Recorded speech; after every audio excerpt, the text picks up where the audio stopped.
নমস্কার সবাইকে। তোমরা সবাই কেমন আছো? আশা করি সবাই ভালো আছো। তোমাদের প্রিপারেশন খুব ভালো চলছে। তো আজ তো চলো বেশি দেরি না করে আজকের প্র্যাকটিসে শুরু করা যাক। তো আজকে কিছু রিভিশন কোয়েশ্চেন দেখে নেব। প্রথম প্রশ্ন কি আছে, ইয়ামিনী কৃষ্ণমূর্তি কোন সালে পদ্মভূষণ পেয়েছিলেন? সঠিক উত্তর কী হবে? সঠিক উত্তর হলো 2016 সালে। ঠিক আছে। 2 নম্বর প্রশ্ন, জুড়িথন কোন স্থানের লোকনৃত্য? খুবই গুরুত্বপূর্ণ একটি প্রশ্ন। জুড়িথন কোন স্থানের একটি লোকনৃত্য? এটি হবে গুজরাট। ঠিক আছে, এটা হচ্ছে গুজরাটে। 3 নম্বর প্রশ্ন দেখব, রবিচন্দ্রন অশ্বিনের লেখা বইটির নাম কি? খুবই একটি গুরুত্বপূর্ণ বই ইনি লিখেছেন। কি নাম? এটির নাম হচ্ছে আই হ্যাভ দ্য স্ট্রিক্টস। ঠিক আছে। 4 নম্বর প্রশ্ন দেখে নেব, সমান কাজের জন্য সমান বেতনের কথা সংবিধানের কোন অনুচ্ছেদে উল্লেখ করা হয়েছে? সঠিক উত্তর হবে 49D। ঠিক আছে। 5 নম্বর প্রশ্ন দেখে নেব, কোন এনজাইম দুধ হজম করে? কোন এনজাইম দুধ হজমে সাহায্য করে?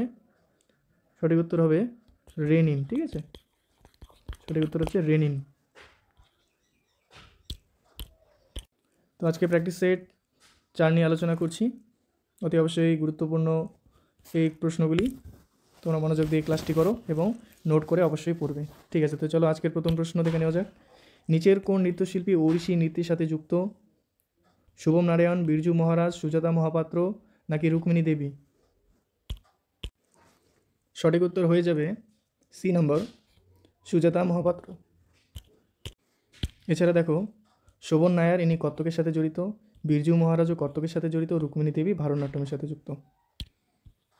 পরবর্তীতে দেখব 2য় প্রশ্ন, নিচের কোন স্থানে টক টক উৎসব পালিত হয়? আসাম, নাগাল্যান্ড, লাদাখ নাকি ত্রিপুরা? সঠিক উত্তর হয়ে যাবে সি নম্বর, লাদাখ। লাদাখের অন্যান্য কিছু উৎসব দেখে নেব। লোসার উৎসব খুব গুরুত্বপূর্ণ, হামিস টিসু আর হচ্ছে হেমিস গোম্পা। ঠিক আছে। নাগাল্যান্ডের কিছু দেখে নেব। হর্নবিল খুব গুরুত্বপূর্ণ, মাউসু এবং সেকারনেই, অ্যানমং ও জমসে। এখানে প্রথম দুটো খুবই গুরুত্বপূর্ণ, পড়ে নেবে, যেটি ত্রিপুরায় পালিত হয় আর হচ্ছে আই উপজাতি দ্বারা এটি মানানো হয়। ঠিক আছে। এর পরবর্তীতে দেখে নেব আসামের কিছু উৎসব, যেমন কি আছে বিহু, বরাক বিহু, মাঘ বিহু, কাতি বিহু, বৈশাখু। এটি হচ্ছে বড় উপজাতি দ্বারা মানানো হয়। দেহিং পটকাই অম্বুবাচী মেলা দেবী কামাখ্যা মন্দিরে, এবং এটি প্রাচ্যের মহাকুম্ভ বলা হয়। ঠিক আছে। এবং চা উৎসব, এখান থেকে প্রথম, তৃতীয়, পঞ্চম, সপ্তম ও অষ্টমটি ভালো করে দেখে নেবে। এরপরের প্রশ্ন দেখে নেব, প্রথম 2 বিশ্বকাপ ক্রিকেট টুর্নামেন্টের জয়ী দলটির নাম কি? প্রথম যে বিশ্বকাপ হয়েছিল সেখানে কি জিতেছিল? অস্ট্রেলিয়া, ইংল্যান্ড, ওয়েস্ট ইন্ডিজ নাকি ভারত? সঠিক উত্তর কী হবে? Option C, West Indies. প্রথম 2টি বিশ্বকাপে ওয়েস্ট ইন্ডিজ জিতেছিল। কিছু ব্যাখ্যা দেখে নেব, যেমন অস্ট্রেলিয়া 6বার জেতে, ইংল্যান্ড 2019-এর জিতেছিল, ওয়েস্ট ইন্ডিজ 2বার জিতেছিল 1975 ও 1979, ভারতও 2বার জিতেছিল 1983 সালে এবং 2011 সালে। ঠিক আছে। আচ্ছা, ভারতের 1983 সালে যে জিতেছিল ওয়ার্ল্ড কাপ, সেখানে কী হয়েছিল? এখানে ওয়েস্ট ইন্ডিজকে হারিয়েছিল। ক্যাপ্টেন ছিলেন কপিল দেব। 43 রানে ভারত বিজয়ী হয়েছিল। ম্যান অফ দ্য ম্যাচ বলা হয় কাকে? মহিন্দার অমরনাথকে। ঠিক আছে। বেশি রান কে করেছিলেন? কে শ্রীকান্ত। সবথেকে বেশি উইকেট নেন রোজার বিন্নি, 18টি। এছাড়া 2011 সালের ওয়ার্ল্ড কাপ যদি দেখি, 2011 সালে শ্রীলঙ্কাকে পরাজিত করে। ক্যাপ্টেন ছিলেন MS Dhoni. Man of the match ইনি হয়েছিলেন। ফাইনালে সর্বাধিক রান কে করেছিলেন? গম্ভীর, 97 রান। ঠিক আছে। সর্বাধিক উইকেট নিয়েছিলেন কে? জাহির খান ও শাহিদ আফরিন। 4র্থ প্রশ্ন, অরুন্ধতী রায় নিচের কোন আন্তর্জাতিক পুরস্কার প্রাপক? ম্যান বুকার, নোবেল পুরস্কার, ম্যাগন ম্যাক্সেসে এবং পুলিৎজার পুরস্কার। এটি স্পেলিং মিস্টেক আছে, এটি রমন ম্যাক্সেসে হবে। ঠিক আছে। তো অপশান দেওয়া আছে 1, 2 সঠিক নয়, 2, 3 সঠিক নয়, 2, 3, 4 সঠিক নয়, শুধুমাত্র 1 সঠিক। সঠিক উত্তর কী হবে? 4 নম্বরের সঠিক উত্তর হচ্ছে অপশান ডি, শুধুমাত্র 1 সঠিক। ম্যান বুকার পুরস্কার পেয়েছিলেন। কিছু ব্যাখ্যা দেখে নেব। Arundhati Roy pen printer award পেয়েছিলেন 2024-এ, এটি ভালো করে দেখে নেবে, খুব গুরুত্বপূর্ণ। এবং ইউরোপীয় প্রবন্ধ পুরস্কার পেয়েছিলেন 2023 সালে। এনার বুক ছিল দ্য কস্ট অফ লিভিং এবং the doctor and the saint. ঠিক আছে, পঞ্চম প্রশ্ন দেখে নেব। কমনওয়েলথ গেমসের আয়োজন করে কোন সংস্থা আয়োজন করে? আন্তর্জাতিক অলিম্পিক কাউন্সিল, নাকি Asian game federation, Commonwealth game of federation, নাকি Bharat Olympic council? Commonwealth game আয়োজন কে করে? Option C, Commonwealth game federation. কিছু আলোচনা দেখে নেব।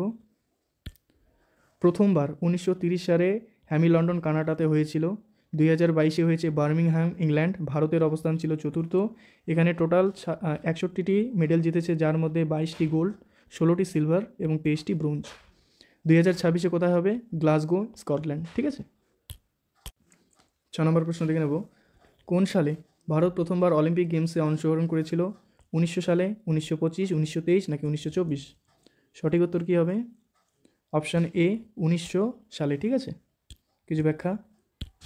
ইন্টারন্যাশনাল অলিম্পিক কমিটি এটি 23শে জুন 1994 সালে প্রতিষ্ঠিত হয়েছিল। এর হেডকোয়ার্টার আছে লুসানে, সুইজারল্যান্ড। খুব গুরুত্বপূর্ণ, দেখে নেবে। ইন্ডিয়ান অলিম্পিক অ্যাসোসিয়েশন কবে গঠিত হয়েছিল? 1927-এ গঠিত হয়েছিল, যেটি সদর দপ্তর নতুন দিল্লিতে অবস্থিত। প্রথম চেয়ারম্যান ছিলেন কে? জেআরডি টাটা। বর্তমান চেয়ারম্যান কে আছেন? পিটি উষা। এটি খুবই গুরুত্বপূর্ণ। অলিম্পিকে ভারতের প্রথম পতাকাবাহী কে ছিলেন? পূর্ণিমা ব্যানার্জি। ভালো করে দেখে নেবা। প্রথম মহিলা অলিম্পিকে গোল্ড মেডেল কে জিতেছিল? এটি 2000 সালে সিডনির যে অলিম্পিক হয়েছিল সেখানে কর্ণা মালেশ্বরী জিতেছিল, যিনি ওয়েট লিফটিংয়ের সাথে যুক্ত। ঠিক আছে, খুবই গুরুত্বপূর্ণ একটা প্রশ্ন। এরপরে দেখে নেব, প্যারিস অলিম্পিকে নীরজ চোপড়া সিলভার মেডেল জিতেছিল। এছাড়া 2024 সালে ভারতীয় হকি টিম স্পেনকে পরাজিত করে। একই অলিম্পিকে 2টি পদক জেতেন কে? মানু ভাকার। ঠিক আছে, 2টি ব্রোঞ্জ পদক তিনি জিতেছিলেন এবার 2024-এ। ঠিক আছে, 7 নম্বর প্রশ্ন দেখে নেব। 7 নম্বর প্রশ্ন দেখে নেব। মৌলিক কর্তব্য সম্পর্কে নিম্নলিখিত বিবৃতিগুলির মধ্যে কোনটি সঠিক নয়? প্রথম, দ্বিতীয়, তৃতীয় নাকি চতুর্থ? এদের মধ্যে সঠিক উত্তর কোনটা হবে? সঠিক উত্তর হচ্ছে অপশন সি। ঠিক আছে, যেখানে দ্বিতীয় ও তৃতীয় সঠিক নয়। 8 নম্বর প্রশ্ন, আচ্ছা কিছু ব্যাখ্যা দেখে নেব। বর্তমান মৌলিক কর্তব্য রয়েছে 11টি। ঠিক আছে, যেটি হচ্ছে 41তম সংবিধান সংশোধনের মাধ্যমে হয়েছিল 2002 সালে। এই সময় প্রধানমন্ত্রী কে ছিলেন? ইন্দিরা গান্ধী। ঠিক আছে, এই সময় রাষ্ট্রপতি ছিলেন ফরুকউদ্দিন আলী আহমেদ। মৌলিক কর্তব্যের লাগু হয় 3 জানুয়ারি 1977 থেকে। এখানে দেখবে এই সময় বলতে এখানে যখন সংবিধান সংশোধন হয়েছিল, প্রস্তাবনা সংবিধান সংশোধন হয়েছিল, তখন ছিল ইন্দিরা গান্ধী। ঠিক আছে, 8 নম্বর প্রশ্ন, নিচের কোন মৌলিক কর্তব্য বিধান অনুচ্ছেদের 21-এর অনুরূপ? ধারা 51 এর 1, ধারা 51 এ কে, ধারা 51 এর এইচ নাকি ধারা 51 এ জেড? 8 নম্বর প্রশ্নের সঠিক উত্তর কী হবে? অপশন বি, ধারা 51 এ কে। ঠিক আছে, কিছু ব্যাখ্যা দেখে নেব। যেটা অনুচ্ছেদ 21-এর আছে, এখানে হচ্ছে 6 থেকে 14 বছরের বাচ্চাদের শিক্ষাদান, এবং যেখানে অনুচ্ছেদ 45-এ কী বলা রয়েছে?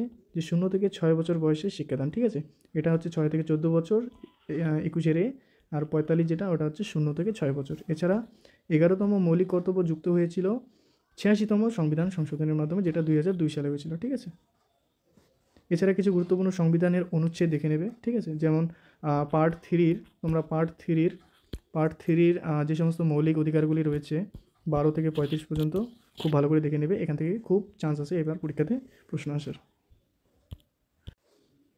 এছাড়া দেখে নাও, এখানে 51 এ বিভাগের অনেকগুলি ভাগ রয়েছে, যার মধ্যে তোমরা এখানে প্রথম, দ্বিতীয়, তৃতীয়, চতুর্থ এবং পঞ্চম এই 5টা ভাগ খুব ভালো করে পড়বে, আর বাকিগুলো রিভিশন করবে তোমরা তোমাদের মতন করে, যেটা তোমাদের ভালো লাগে, কারণ এখানে অনেকগুলো রয়েছে। ঠিক আছে, 51 এ পিতামাতা, অভিভাবক, অনেক কিছু আছে, যে কোনো একটা রিভিশন দেবে।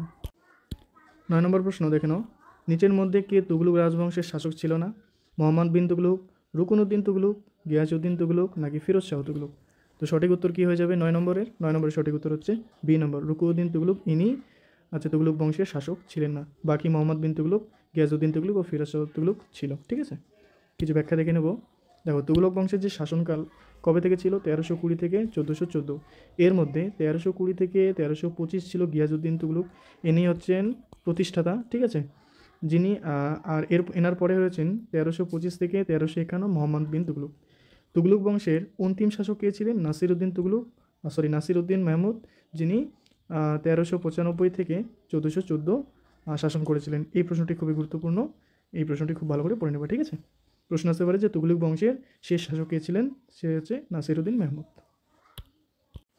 10 নম্বর প্রশ্ন দেখে নেব।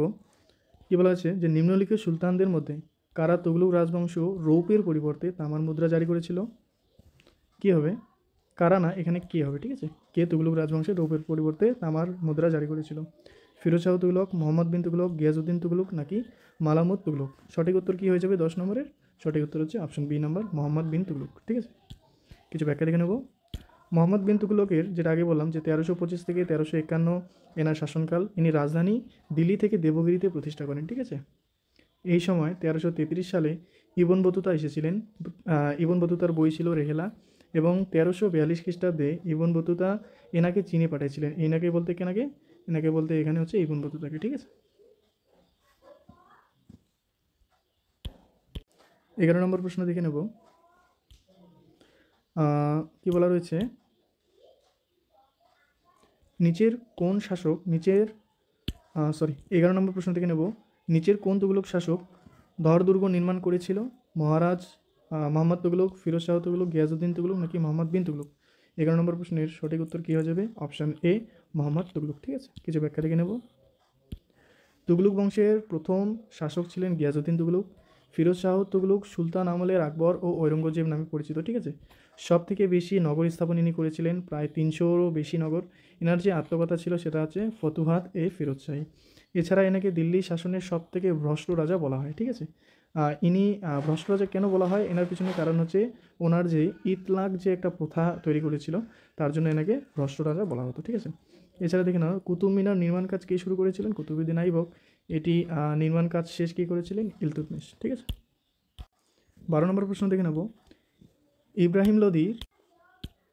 ইব্রাহিম লোদির সমাধি কোথায় অবস্থিত? গুরগাঁও, পানিপথ, জিন্দ নাকি তোমার হচ্ছে ফরিদাবাদ? এটি অ্যাকচুয়ালি জিন্দাবাদ হবে, ঠিক আছে। জিন্দাবাদ নাকি ফরিদাবাদ? সঠিক উত্তর কী হয়ে যাবে 12 নম্বরে? সঠিক উত্তর হচ্ছে বি নম্বর, পানিপথে দেখা যায়, ঠিক আছে। এনার যে সমাধি এটি পানিপথে অবস্থিত। এছাড়া দেখে নাও, দিল্লি শাসন আমলে সর্বশেষ শাসক কে ছিল? লোদি বংশ ছিল। এখানে প্রথম দেখো লোদি, প্রথম রাজা কে ছিলেন? বেহলুল লোদি। ওনার 1451 থেকে 1489। তারপর সিকান্দার লোদি 1489 থেকে 1517। এরপর হচ্ছে ইব্রাহিম লোদি, যিনি 1517 থেকে 1526, ঠিক আছে। আচ্ছা, বাবরের সমাধি কোথায় অবস্থিত? কাবুলে অবস্থিত। হুমায়ুনের সমাধি দিল্লি, আকবরের সমাধি আগ্রা, ঔরঙ্গজেবের সমাধি কোথায় আছে? খুলদাবাদ, এটি মহারাষ্ট্রে অবস্থিত, ঠিক আছে। এরপরে দেখে নেব কী কী আছে। শের শাহ সুরি রয়েছেন, এনার সমাধি হচ্ছে সাসারাম বিহারে অবস্থিত। বিবিকা মকবরা, এটি কি সম্ভাজিনগরে মহারাষ্ট্রেতে অবস্থিত, ঠিক আছে। ইনি ঔরঙ্গজেবের স্ত্রী ছিলেন। ঔরঙ্গজেবের স্ত্রীর নাম কি ছিল? রাবেয়া অদ্বয় রানী, ঠিক আছে। ইনি এই যে বিবিকা মকবরা, এটাকে নকলি তাজমহলও বলা হতো। বলবানের সমাধি কোথায় রয়েছে? এটি হচ্ছে দিল্লি কুতুব মিনারের পাশে রয়েছে। চলো 13 নম্বর প্রশ্ন দেখে নেব। কী বলা রয়েছে, নিচের কোন বাঁধটি কর্ণাটকে অবস্থিত? তুঙ্গভদ্রা, গান্ধীসাগর, শ্রীশৈলম নাকি মুল্লাপেরিয়া? এর সঠিক উত্তর কী হয়ে যাবে 13 নম্বরের? সঠিক উত্তর অপশান এ, তুঙ্গভদ্রা, ঠিক আছে। এছাড়া দেখে নেব ভারতের অন্যান্য রাজ্য ও রাজ্যের সাথে যুক্ত বাঁধগুলি। দেখে নাও কি আছে, তুঙ্গভদ্রা যেটা দেখলাম, তুঙ্গভদ্রা নদীর উপরে অবস্থিত, এটি কর্ণাটকে। এর অন্য নাম হচ্ছে পম্পা সাগর, ঠিক আছে। এছাড়া গান্ধীসাগর বাঁধ, এটি হচ্ছে চম্বল নদী, মধ্যপ্রদেশে অবস্থিত। শ্রীশৈলম বাঁধ, এটি কৃষ্ণ নদী, অন্ধ্রপ্রদেশে অবস্থিত। মুল্লাপেরিয়ার বাঁধ, এটি হচ্ছে পেরিয়ার নদী, কেরালাতে অবস্থিত, ঠিক আছে। ইডুকি, এটা হচ্ছে পারিয়ার নদীতে অবস্থিত, যেটা কেরালা, এটি মোস্ট ইম্পর্টেন্ট, ভালো করে দেখে নেবে। এছাড়া রয়েছে কালনাই, যেটি কাবেরী নদীতে, তামিলনাড়ু, ঠিক আছে। সর্দার সরোবর, এটি নর্মদা নদীতে, গুজরাট, এটি মোস্ট ইম্পর্টেন্ট। এরপরে দেখে নেব তেহরি বাঁধ কোথায় রয়েছে? তেহরি বাঁধ হচ্ছে ভাগীরথী আর ভিলাঙ্গানা নদীর যে মিলনস্থল, সেখানে তেহরি বাঁধ অবস্থিত, ঠিক আছে। এটি উত্তরাখণ্ডে অবস্থিত। একে বলা হয় ভারতের উচ্চতম বাঁধ। এর উচ্চতা কত? 260.5 মিটার। এটি খুবই গুরুত্বপূর্ণ, এটি ভালো করে দেখে নেবে। এরপরে রয়েছে উকাই, এটি হচ্ছে তাপ্তি নদী, গুজরাটে অবস্থিত। মাইথন বাঁধ, বরাকর নদী, ঝাড়খণ্ডে অবস্থিত। হীরাকুদ বাঁধ, মহানদী, ওড়িশাতে অবস্থিত। ভাকরা নাঙ্গাল বাঁধ, শতদ্রু নদী, পাঞ্জাব। সর্বোচ্চ মাধ্যাকর্ষণ বাঁধ, এটি খুবই গুরুত্বপূর্ণ, ঠিক আছে। এরপরে কি রয়েছে, মাটি দিয়ে তৈরি সর্বোচ্চ বাঁধ কোনটি? এটা হচ্ছে বাঁকাসুর বাঁধ, এটি কাবেরী নদী, কেরালাতে অবস্থিত। এটিও গুরুত্বপূর্ণ, ভালোভাবে দেখে নেবে। 14 নম্বর প্রশ্ন দেখে নেব। কী বলা রয়েছে, যে মিট্টুর বাঁধ কোন নদীর তীরে অবস্থিত? কাবেরী, কৃষ্ণা, ভাইগাই নাকি পেরিয়ার? সঠিক উত্তর কী হয়ে যাবে 14 নম্বরের সঠিক উত্তর এ নম্বর কাবেরী। এটি কোথায় অবস্থিত? তামিলনাড়ুতে। ঠিক আছে, 15 নম্বর প্রশ্ন দেখে নেব। নদীর ঢাল খুব কম হলে নিচের কোনটি গঠিত হয়? পললভূমি, অক্সবো হ্রদ বা অশ্বকৃতি হ্রদ, নাকি উপনদী, নাকি একটি নদীর শাখা? এর সঠিক উত্তর কী হয়ে যাবে? 15 নম্বরের সঠিক উত্তর হয়ে যাবে অপশন বি, অক্সবো হ্রদ, যেটা তোমরা পড়েছিলে অশ্বক্রাকৃতি হ্রদ নামে, যেটা ঘোড়ার পায়ের খুঁড়ির মতো যে চিত্র দেখা যায় সেটাকে বলা হয় অশ্বক্রাকৃতির হ্রদ। এর কিছু গুরুত্ব দেখে নেব।